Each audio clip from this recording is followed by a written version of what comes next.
സരസ്വതീ നമസ്തുഭ്യം വരദേ കാമരൂപിണി വിദ്യാരംഭം കരിഷ്യാമി സിദ്ധിർഭവതു may സദാ. എല്ലാവർക്കും നമസ്കാരം. ഉത്തരരാമായണം 3-ാമത്തെ അധ്യായം, സീതാപരിത്യാഗം എന്ന ഭാഗത്തിൻ്റെ സാരം. അല്ലയോ കിളിമകളെ, ശർക്കരയും പാൽക്കുഴമ്പും പഞ്ചസാരയും വെള്ളിത്താലത്തിൽ വെച്ചിരിക്കുന്നു. അത് ഭുജിച്ച് സന്തോഷത്തോടുകൂടി ശ്രീരാമ മഹാത്മ്യം പറഞ്ഞു തന്നാലും രാമനാമം കൊണ്ടാണ് മോക്ഷം ലഭിക്കുന്നത്. അപ്പോൾ അല്പവും സമയം കളയാതെ കിളിമകൾ ഭക്തിപൂർവം മോക്ഷസാധനമായ രാമചരിതം പറയാൻ തുടങ്ങി. ദേവന്മാരാൽ വന്ധ്യനും അത്ഭുത പരാക്രമനുമായ ശ്രീരാമൻ രാവണാദികളായ രാക്ഷസരെ വധിച്ച ശേഷം പുഷ്പവിമാനത്തിൽ കയറി അയോധ്യയിലെത്തി പട്ടാഭിഷേകം നടത്തി അഗസ്ത്യ മഹർഷി അരുളി ചെയ്ത രാക്ഷസന്മാരുടെ ഉൽപ്പത്തി കഥ കേട്ട് സന്തോഷിച്ച് എല്ലാവരെയും യാത്രയാക്കി. ശ്രീരാമൻ അഞ്ജന്മാരുമായി ഭൂമി പരിപാലിച്ചു. സീതാദേവിയോടുകൂടി വനക്രീഡയും ജലക്രീഡയും നടത്തി മനോഹരമായ മാളികകളിൽ കുറച്ചു കാലം സന്തോഷപൂർവ്വം വസിച്ചു. സകല ലോകങ്ങളും ആശ്വാസപൂർവ്വം കഴിഞ്ഞുകൂടി. അക്കാലത്ത് സീതാദേവി ഗർഭിണിയായി. ശ്രീരാമൻ വളരെ സന്തുഷ്ടനായി. പുരുഷപ്രതയായിരുന്നു സീതയുടെ ഗർഭത്തിൽ. വാർത്തയറിഞ്ഞ പൗരജനങ്ങൾ ആനന്ദിച്ചു. അങ്ങനെ കഴിയുമ്പോൾ ഒരിക്കൽ ശ്രീരാമൻ സീതാദേവിയോട് ചോദിച്ചു, വല്ലഭേ, നീ ഇപ്പോൾ ഗർഭിണിയാണല്ലോ, നിനക്ക് എന്തെങ്കിലും ആഗ്രഹമുണ്ടെങ്കിൽ എന്നോട് പറയണം. ഗർഭിണികളുടെ ആഗ്രഹം നിറവേറ്റിക്കൊടുത്തില്ലെങ്കിൽ കുഞ്ഞുങ്ങൾക്ക് പലതരം വൈകല്യങ്ങൾ ഉണ്ടാകും. ദുർലഭമായ വസ്തുവാണെങ്കിലും പറയാൻ പഠിക്കേണ്ട, എങ്ങനെയെങ്കിലും അത് ഞാൻ നിറവേറ്റിത്തരും. അത് കേട്ടിട്ട് സീതാദേവി പറഞ്ഞു, പണ്ട് നാം വനവാസത്തിന് പോയപ്പോൾ പല മുനി പത്നിമാരുടെയും ആശ്രമങ്ങളിൽ താമസിച്ചിട്ടുണ്ട്. ആ മുനി പത്നിമാരോടുകൂടി ഒരു ദിവസം ആശ്രമത്തിൽ കഴിയാൻ എനിക്ക് ആഗ്രഹമുണ്ട്. മറ്റൊന്നിലും എനിക്ക് ആശയില്ല. ഇപ്രകാരമുള്ള സീതയുടെ വാക്കുകൾ കേട്ട് ശ്രീരാമൻ പറഞ്ഞു, എങ്കിൽ നാളെ തന്നെ ലക്ഷ്മണനെ തുണയ്ക്ക് കൂട്ടി വനത്തിൽ പോകാൻ നിർദ്ദേശം നൽകാം. സീതാദേവിക്ക് സന്തോഷമായി. അനന്തരം ശ്രീരാമൻ സിംഹാസനത്തിലിരുന്ന് ഭരണകാര്യങ്ങളിൽ മുഴുകി. സീതാപരിത്യാഗം. അപ്പോൾ വിജയൻ, മധുദത്തൻ, കാശ്യപൻ, പിങ്കരൻ, സുരാജി, മാഗധൻ, കാലകൻ, ഭദ്രൻ മുതലായവരെല്ലാം രാജ്യസേവയ്ക്കായി വന്നെത്തി. ഇവരെല്ലാം പലതരം കഥകൾ പറഞ്ഞ് രാജാവിനെ രസിപ്പിക്കുന്നവരാണ് എന്ന് വാൽമീകി രാമായണം. ഫലിതത്തിൽ പലതരം കഥ ചൊല്ലും വിചക്ഷണർ. അവരെല്ലാം ശ്രീരാമനെ കൂപ്പി സ്തുതിച്ചു കൊണ്ടു നിന്നു. അദ്ദേഹം അവരോട് ചോദിച്ചു, നിങ്ങൾ സത്യം പറയണം. നമ്മെപ്പറ്റിയും അനുജന്മാർ, അമ്മമാർ, സീത എന്നിവരെക്കുറിച്ചും ജനങ്ങൾ എന്തു പറയുന്നു? അത് കേട്ട് ഭദ്രൻ തൊഴുതുകൊണ്ട് പറഞ്ഞു, മഹാരാജൻ, പൊതുജനങ്ങൾ പറയുന്ന അഭിപ്രായം ഞാൻ പറയാം. അങ്ങ് കടലിൽ ചിറകെട്ടി ലങ്കയിലെത്തി ഘോരനായ രാവണനെയും രാക്ഷസ സൈന്യത്തെയും വധിച്ചു. 14 ലോകത്തെയും ഇപ്രകാരം ദുഃഖം കൂടാതെ സംരക്ഷിച്ച് ധർമ്മമനുസരിച്ച് സംരക്ഷിക്കുവാൻ ലോകത്തിൽ മറ്റാരാണ് ഉള്ളത്? ഇപ്രകാരം ഒരു രാജാവ് പണ്ടുണ്ടായിട്ടില്ല, ഇനി ഉണ്ടാവുകയുമില്ല. ഇങ്ങനെയാണ് അങ്ങയെക്കുറിച്ച് നാനാജനങ്ങളും പറയുന്നത്. ഭദ്രൻ്റെ വാക്കുകൾ കേട്ട് ശ്രീരാമൻ പറഞ്ഞു, നന്നായി, ഈ വർണ്ണന മതി. രാജ്യസന്നിധിയിൽ ദോഷങ്ങൾ മറച്ചു പിടിച്ചുകൊണ്ട് ആദരണീയങ്ങളായ ഗുണങ്ങൾ മാത്രം വർണ്ണിക്കുന്നത് ലോകസ്വഭാവമാണ്. അത് മംഗളകരമല്ല. സത്യം പറയുന്നതാണ് നല്ലത്. ഗുണവും ദോഷവും സമ്മിശ്രമായേ വരൂ. ദോഷങ്ങളില്ലാതെ ഗുണങ്ങൾ മാത്രം ആരിലും കാണുകയില്ല. അതിനാൽ എന്നെക്കുറിച്ച് ആരെങ്കിലും ദോഷം പറഞ്ഞിട്ടുണ്ടെങ്കിൽ അതുകൂടി പറയുക. തുടർന്ന് ഭദ്രൻ പറഞ്ഞു, മഹാവിഷ്ണുവിന് തുല്യനായ ശ്രീരാമൻ ഈ ചെയ്ത പ്രവൃത്തികളെക്കുറിച്ച് മറ്റുള്ളവർക്ക് എന്തറിയാം? അധാർമികനും മായാവിയുമായ രാവണൻ കട്ടുകൊണ്ടുപോയി വളരെ കാലം ലങ്കയിൽ പാർപ്പിച്ചിരുന്ന സീതയെ ഒരു സംശയവും കൂടാതെ രാമൻ സ്വീകരിച്ചത് എന്തിനാണ്? രാജാവ് കൽപ്പിക്കുന്നത് തന്നെ ചെയ്യുക, അല്ലാതെ മറ്റ് ആചാരങ്ങളെക്കുറിച്ച് പൗരന്മാർ എന്തു പറയാനാണ്? ഇങ്ങനെയൊക്കെ ചിലർ പറയുന്നു. ആർക്കും മറ്റു ദോഷങ്ങളൊന്നും പറയാനില്ല. ശ്രീരാമൻ ഇത് കേട്ടിട്ട് വിജയൻ തുടങ്ങിയവർക്ക് സമ്മാനങ്ങൾ നൽകി വേഗം യാത്രയാക്കി. അവർ സന്തോഷപൂർവ്വം പോയതിനു ശേഷം ശ്രീരാമൻ ചിന്താകുലനായി ഉറക്കറയിലേക്ക് പോയി. പ്രഭാതത്തിൽ എഴുന്നേറ്റ് ദിനകൃത്യങ്ങൾ കഴിച്ചതിന് ശേഷം കാവൽക്കാരനോട് ശ്രീരാമൻ പറഞ്ഞു, വേഗം പോയി എൻ്റെ സഹോദരന്മാരെ വരുത്തുക. അപ്രകാരം ദ്വാരപാലകൻ വിവരം സഹോദരന്മാരെ അറിയിച്ചു. അവർ ചഞ്ചലചിത്തരായി ശ്രീരാമ സന്നിധിയിലെത്തി. അദ്ദേഹം സ്നേഹാധിക്യത്തോടെ സഹോദരന്മാരെ ഗാഠമായി ആലിംഗനം ചെയ്ത് അടുത്തിരുത്തിയിട്ട് പറഞ്ഞു, ബാലന്മാരെ, നിങ്ങൾ എൻ്റെ ജീവനാണ്. നിങ്ങളെ പിരിഞ്ഞാൽ എൻ്റെ പ്രാണനും പോകും. നിങ്ങൾക്ക് വേണ്ടിയാണ് ഞങ്ങൾ രാജ്യം ഭരിക്കുന്നത്.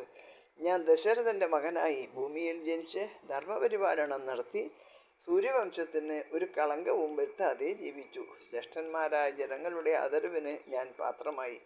ഇപ്പോൾ കഠിനമായൊരു അപവാദം ഉണ്ടായിരിക്കുന്നു. അതറിയിക്കാനാണ് ദ്വാരപാലകനെ അയച്ച് നിങ്ങളെ ഇവിടെ വരുത്തിയത്. ഒരു വർഷം ലങ്കയിൽ താമസിച്ചിരുന്ന സീതയെ ഒന്നും ആലോചിക്കാതെ രാഘവൻ സ്വീകരിച്ചത് ശരിയായില്ല. പൗരജനങ്ങൾ ഇങ്ങനെയാണ് പറയുന്നത്. നിങ്ങൾ ഇതൊന്നും അറിഞ്ഞില്ലല്ലോ. ഈ അപവാദ പരിഹാരത്തിന് ഞാൻ ഒരു ഉപായവും കണ്ടെത്തിയിട്ടുണ്ട്. അത് പറയാം, ശ്രദ്ധിച്ചു കേൾക്കുക. ഗർഭിണികൾക്ക് ഓരോ കാര്യത്തിൽ ആഗ്രഹം തോന്നുന്നത് സാധാരണമാണ്. സീതയ്ക്ക് എന്തെങ്കിലും ആഗ്രഹമുണ്ടോ എന്ന് ഇന്നലെ ഞാൻ അവളോട് ചോദിച്ചു. അപ്പോൾ അവൾ പറഞ്ഞു, എനിക്ക് ഒരു കാര്യത്തിൽ കൊതി തോന്നുന്നു. മുമ്പത്തെ പോലെ താപസാശ്രമത്തിലെ താപസിമാരോടൊത്ത് താമസിക്കണം എന്ന് ആഗ്രഹമുണ്ട്. ഞാൻ പറഞ്ഞു, എങ്കിൽ ഞാൻ നാളെ തന്നെ ലക്ഷ്മണനെ തുണകൂട്ടി അങ്ങോട്ടയക്കാം. അതുകൊണ്ട് ലക്ഷ്മണ, ഞാൻ പറഞ്ഞ അനുസരിച്ച് നീ വൈകാതെ അവളെ കൊണ്ടുപോകണം. സീതയെ തേരിൽ കയറ്റി സുമന്ത്രരെയും കൂട്ടി വാൽമീകി മഹർഷിയുടെ ആശ്രമത്തിനടുത്തുള്ള കൊടുങ്കാറ്റിൽ വിട്ടിട്ട് പോരുക. നീ ഒന്നും സംശയിക്കേണ്ട. ഞാൻ പറഞ്ഞതനുസരിച്ചാൽ മതി. ഇതിനെ എതിർത്ത് എന്നോട് എന്തെങ്കിലും പറയുന്നവൻ എൻ്റെ ശത്രുവാണ്. സീതയും ഞാനും ലക്ഷ്മണനും കൂടി കാട്ടിൽ തപസ്സനുഷ്ഠിക്കുന്ന കാലത്ത് ഒരു മാനിനെ പിടിക്കാൻ ഞാൻ പോയി. അപ്പോൾ സീതയുടെ വാക്ക് കേട്ട് നീയും പോയപ്പോൾ രാവണൻ വിഷ്ണുവിൻ്റെ വേഷത്തിൽ വന്ന് സീതയെ കട്ടുകൊണ്ടുപോയി. ഒരു കൊല്ലം ലങ്കയിൽ പാർപ്പിച്ചു. അനന്തരം ഞാൻ സുഗ്രീവനുമായി സഖ്യം ചെയ്തിട്ട് ബാലി എന്ന വാനര നായകനെ വധിച്ചു. ഹനുമാൻ സീതയെ അന്വേഷിച്ച് കണ്ടെത്തിയതിനു ശേഷം കടലിൽ ചിറകെട്ടി ലങ്കയിൽ ചെന്ന് സൈന്യസമേതം രാവണനെ വധിച്ചു. അനന്തരം രാവണന്റെ സഹോദരനായ വിഭീഷണനെ ലങ്കയിൽ വാഴിച്ചു. പിന്നീട് സീതയെ അഗ്നിപ്രവേശം ചെയ്യിപ്പിച്ച് ദുഃഖത്തോടെ നിൽക്കുമ്പോൾ അഗ്നിദേവൻ എൻ്റെ കയ്യിൽ ഏൽപ്പിച്ചിട്ട് ഈ മാനിനിക്ക് ഒരു ദോഷവുമില്ല എന്ന് പറഞ്ഞ് നീയും കേട്ടതാണല്ലോ. ദേവേന്ദ്രൻ മുതലായ ദേവന്മാർ, മുനിമാർ, ദേവദേവനായ ശ്രീ പരമേശ്വരൻ, ബ്രഹ്മാവ് എന്നിവരെല്ലാം സ്ത്രീരത്നമായ സീതയ്ക്ക് ഒരു ദോഷവും ഇല്ല എന്ന് പറഞ്ഞ് നീ കേട്ടല്ലോ. അതെല്ലാം വിശ്വസിച്ച് ഞാൻ സീതയെ സ്വീകരിച്ചു. തന്മൂലം നാട് മുഴുവൻ എനിക്ക് ദുഷ്കീർത്തി ഉണ്ടായിരിക്കുന്നു. ഈ ചീത്തപ്പേര് ഇല്ലാതാക്കാൻ ഞാൻ നിങ്ങളെയും വേണ്ടി വന്നാൽ ഉപേക്ഷിക്കും. അമ്മമാരെയും രാജ്യത്തെയും ഉപേക്ഷിച്ചു പോലും എൻ്റെ അപമാനം ഇല്ലാതാക്കാൻ ഞാൻ ശ്രമിക്കും. ഗംഗാതീരത്തുള്ള കൊടുങ്കാട്ടിൽ ജാനകിയെ കൊണ്ടുപോയി മടി കൂടാതെ ഉപേക്ഷിച്ചിട്ട് മടങ്ങിപ്പോരൂ. ദുഃഖകരമാണെങ്കിലും നീ ഇത് ചെയ്തേ തീരൂ. ഈ പ്രവൃത്തി ചെയ്യാൻ പാടില്ലാത്തതാണ് അല്ലെങ്കിൽ അയോഗ്യമാണ് എന്ന് ആരെങ്കിലും പറഞ്ഞാൽ അവൻ എൻ്റെ ശത്രുവാണ്. അതിനാൽ നീ ദുഃഖിക്കേണ്ട. എൻ്റെ ആജ്ഞ അനുസരിച്ചേ തീരൂ. അനന്തരം ആറുപോലെ ഒഴുകുന്ന കണ്ണുനീരോടുകൂടി മണിയറയ്ക്കകത്ത് കടന്ന് വാതിലടച്ച് ശ്രീരാമൻ സങ്കടത്തോടെ കട്ടിലേക്ക് കിടന്നു. പ്രഭാതമായി. ലക്ഷ്മണൻ സീതാദേവിയെ കണ്ടു പറഞ്ഞു, വനത്തിലെ താപസികളെ കാണാൻ പോകാം. വേഗം തേരിൽ കയറിയാലും. സുമന്ത്രർ ഇതാ തേരുമായി എത്തി. തൻ്റെ ഭർത്താവ് ഇന്നലെ പറഞ്ഞ കാര്യം മാറ്റമില്ലാതെ നിറവേറ്റി തന്നല്ലോ എന്ന് വിചാരിച്ച് വളരെ ആഹ്ലാദം തോന്നി. പട്ടുകൾ, വസ്ത്രങ്ങൾ, ആഭരണങ്ങൾ, മധുരമുള്ള ആഹാരപദാർത്ഥങ്ങൾ, ചന്ദനം തുടങ്ങിയ സുഗന്ധദ്രവ്യങ്ങൾ മുതലായി താപസികൾക്ക് ഇഷ്ടമുള്ള വസ്തുക്കളെല്ലാം വേണ്ടത്ര സംഭരിച്ചുകൊണ്ട് തേരിൽ കയറി താല്പര്യത്തോടെ ലക്ഷ്മണനും തേരിലേറി. സുമന്ത്രർ മന്ദമന്ദം തേരോടിച്ചു. അപ്പോൾ സീതാദേവി ലക്ഷ്മണനോട് പറഞ്ഞു, നല്ല ശകുനങ്ങളല്ല കാണുന്നത്. കാരണം എന്താണ് എന്ന് എന്നോട് പറയുക. എൻ്റെ ഭർത്താവിനും അനുജന്മാരായ നിങ്ങൾക്കും സുഖമല്ലേ? മംഗളമല്ലാത്ത നിമിത്തങ്ങൾക്ക് കാരണം എന്താണ് എന്ന് പറയൂ. ലക്ഷ്മണൻ പറഞ്ഞു, വിശേഷിച്ച് ഒരാപത്തും സംഭവിച്ചിട്ടില്ല. നല്ലതേ വരൂ, സംശയമില്ല. ഉള്ളിൽ നിറഞ്ഞ ദുഃഖം ധൈര്യം അവലംബിച്ച് മറച്ചുകൊണ്ട് ലക്ഷ്മീദേവിയായ സീതയോട് ഇപ്രകാരം പറഞ്ഞതിന് ശേഷം അസ്തമയ സമയമായപ്പോൾ ഗോമതി നദീ തീരത്തെത്തി. രാത്രി അവിടെ കഴിഞ്ഞു. സൂര്യോദയമായപ്പോൾ വീണ്ടും തേരിൽ കയറി ഗംഗാതീരത്ത് ചെന്നു ചേർന്നു. അവിടെ വെള്ളത്തിലിറങ്ങി അവർ സന്ധ്യാവന്ദനാദികൾ നടത്തി. ശത്രുക്കളുടെ അന്തകനായ ലക്ഷ്മണൻ വേഗത്തിൽ ഗംഗാനദി കടത്തി. വാവിട്ട് കരയുന്ന ലക്ഷ്മണനെ നോക്കി സീത ചോദിച്ചു, കുമാര, പറയൂ, നീ എന്തിനാണ് കരയുന്നത്? ഈ ദുഃഖത്തിന് എന്താണ് കാരണം? മടിക്കാതെ സത്യം പറയൂ. നീ ജ്യേഷ്ഠനെ പിരിഞ്ഞിരിക്കുന്നത് കൊണ്ടാണോ ദുഃഖിച്ച് കരയുന്നത്? 2 ദിവസം പോലും ജ്യേഷ്ഠൻ്റെ വേർപാട് സഹിക്കാൻ നിനക്ക് കഴിയുന്നില്ല. പണ്ടൊരിക്കൽ നീ ജ്യേഷ്ഠനെ പിരിഞ്ഞിരുന്നിട്ടില്ലല്ലോ. എൻ്റെ കാര്യം നീ ഓർത്തു നോക്കൂ. 2 വർഷത്തോളം ഞാൻ ഭർത്താവിനെ പിരിഞ്ഞു കഴിഞ്ഞില്ലേ? ഇന്ന് മുനിപത്നിമാരെ കണ്ടിട്ട് നാളെ തന്നെ ചെന്ന് നിന്റെ ജ്യേഷ്ഠനെ കാണാമല്ലോ. ഇപ്രകാരം സീതാദേവി പറയുന്നത് കേൾക്കുന്തോറും ദുഃഖം താങ്ങാനാകാതെ ലക്ഷ്മണൻ വാവിട്ട് കരഞ്ഞു. സനൽകുമാര മഹർഷി പറഞ്ഞിട്ടുള്ള കാര്യങ്ങൾ സുമന്ത്രർ ഒന്നൊന്നായി ചിന്തിച്ചു കൊണ്ടു നിന്നു. വീണ്ടും കരഞ്ഞുകൊണ്ടിരിക്കുന്ന ലക്ഷ്മണനോട് സീതാദേവി ദുഃഖത്തോടെ ചോദിച്ചു, നീ എന്തിനാണ് ദുഃഖിക്കുന്നത് എന്ന് പറയൂ. മുമ്പ് ഒരിക്കലും നീ ഇങ്ങനെ സങ്കടപ്പെടുന്നത് ഞാൻ കണ്ടിട്ടേ ഇല്ല. നിന്റെ ദുഃഖ കാരണമെല്ലാം എന്നോട് തുറന്നു പറയൂ, നീ ധൈര്യമായിരിക്കൂ, അറിവില്ലാത്തവനല്ലല്ലോ നീ. എന്തായാലും പറയൂ. സീതാദേവിയുടെ നിർബന്ധപൂർവമായ അഭ്യർത്ഥന കേട്ടപ്പോൾ ഗൽഗതത്തോടെ ലക്ഷ്മണൻ പറഞ്ഞു, ശ്രീരാമചന്ദ്രൻ പറഞ്ഞാൽ അനുസരിക്കുന്ന പലരുണ്ട്. സമർത്ഥരായ പലരുമുള്ളപ്പോൾ ശ്രീരാമൻ ഇക്കാര്യത്തിന് എന്നെ നിയോഗിച്ചത് ഞാൻ മുമ്പെങ്ങോ ചെയ്ത പാപത്തിൻ്റെ ഫലമാണ്. എന്നോളം പാപം ചെയ്തിട്ടുള്ളവർ മറ്റെങ്ങുമില്ല. ഞാൻ പുണ്യമില്ലാത്ത മനുഷ്യാതമനായിപ്പോയി. തീയിൽ ചാടാൻ പറഞ്ഞിരുന്നുവെങ്കിൽ ഇതിനേക്കാൾ വിഷം കൂടാതെ ഞാനത് ചെയ്യുമായിരുന്നു. കാളകൂട വിഷം കഴിക്കാൻ എന്നോട് ആവശ്യപ്പെട്ടാൽ ഒട്ടും താമസിയാതെ അത് കുടിക്കാം. ആർക്കും ചെയ്യാൻ കഴിയാത്ത ദുഷ്കർമ്മം ചെയ്യാൻ രാഘവൻ തിരുവടി എന്നോട് കൽപ്പിച്ചുവല്ലോ. ഭഗവാനെ, പണ്ട് ഇത്ര വലിയ പാപം ഞാൻ എന്താണ് ചെയ്തത്? എൻ്റെ ജീവൻ ഉപേക്ഷിക്കാൻ പോലും ഒരു മാർഗവും കാണുന്നില്ല. ഇപ്രകാരം പലതും പറഞ്ഞ് വീണ്ടും കരയുന്ന ദുഃഖിതനായ ലക്ഷ്മണനോട് സങ്കടത്തോടെ കണ്ണീരൊഴുക്കിക്കൊണ്ട് സീത പറഞ്ഞു, ലക്ഷ്മണ, ഭർത്താവിൻ്റെ ആജ്ഞ എന്തായാലും നീ എന്നോട് മടിക്കാതെ സത്യം പറയൂ.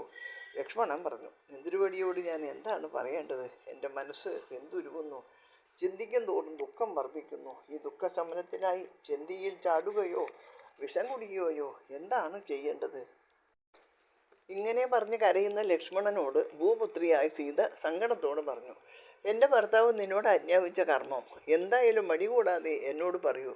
നിനക്കൊരു വിഷമവും ഉണ്ടാവുകയില്ല. നീ സത്യമെല്ലാം എന്നോട് പറയൂ. ഇത് കേട്ട ലക്ഷ്മണൻ പറഞ്ഞു, ദേവിയുടെ മുമ്പിൽ നിന്ന് ഇപ്പോൾ ഒന്നും പറയാൻ എനിക്ക് തോന്നുന്നില്ല. എങ്കിലും ഭൗതിയുടെ ഭർത്താവിൻ്റെ ആജ്ഞ ഞാൻ അറിയിക്കാം. ശ്രീരാമൻ സീതയെ സ്വീകരിച്ചത് നാണക്കേടായിപ്പോയി എന്ന് പൗരന്മാർ തമ്മിൽ പറയുന്നു. രാവണൻ കൊണ്ടുപോയി പാർപ്പിച്ചിരുന്ന സീതയെ വീണ്ടും സ്വീകരിച്ചത് ന്യായവിരുദ്ധമാണ്. ഇപ്രകാരമുള്ളൊരു അപവാദം നഗരത്തിൽ പരന്നിരിക്കുന്നു. അതുകൊണ്ട് രാജാവ് എന്നോട് കൽപ്പിച്ചു, കാട്ടിലുള്ള മുനിശ്രേഷ്ഠന്മാരുടെ ആശ്രമത്തിൽ സീതയെ കൊണ്ടുചെന്നാക്കിയിട്ട് നീ തിരികെ പോരുക. ഭർത്താവിനോടും ഞങ്ങളോടും കോപം കൂടാതെ കഴിഞ്ഞാലും അവിടുന്ന് ശപിച്ചാൽ 14 ലോകവും നശിച്ചു പോകും എന്ന കാര്യത്തിൽ സംശയമില്ല. ഭൗതിയെപ്പോലെ ഇത്രയധികം പാതിവൃത്യനിഷ്ഠയുള്ളവർ 3 ലോകത്തിലും മറ്റാരുമില്ല. അഗ്നിദേവൻ, ശ്രീ പരമേശ്വരൻ, ബ്രഹ്മദേവൻ, ഇന്ദ്രാദികൾ തുടങ്ങിയ ദേവന്മാർ, മുനീന്ദ്രന്മാർ എന്നിവരുടെ വാക്കുകൾ മുഴുവൻ ഞാൻ കേട്ടിട്ടുണ്ട്. ദുഃഖമെല്ലാം വെടിഞ്ഞ് താപസാശ്രമത്തിൽ മുനിപത്നിമാരൊരുമിച്ച് ഇനി അവിടുന്ന് സുഖമായി വസിക്കുക. ഇനി സീതാവിലാപം എന്ന ഭാഗമാണ്. അത് നാളെ. എല്ലാവർക്കും നമസ്കാരം. ഹരേ രാമ രാമ രാമ ഹരേ ഹരേ, ഹരേ കൃഷ്ണ കൃഷ്ണ കൃഷ്ണ ഹരേ ഹരേ.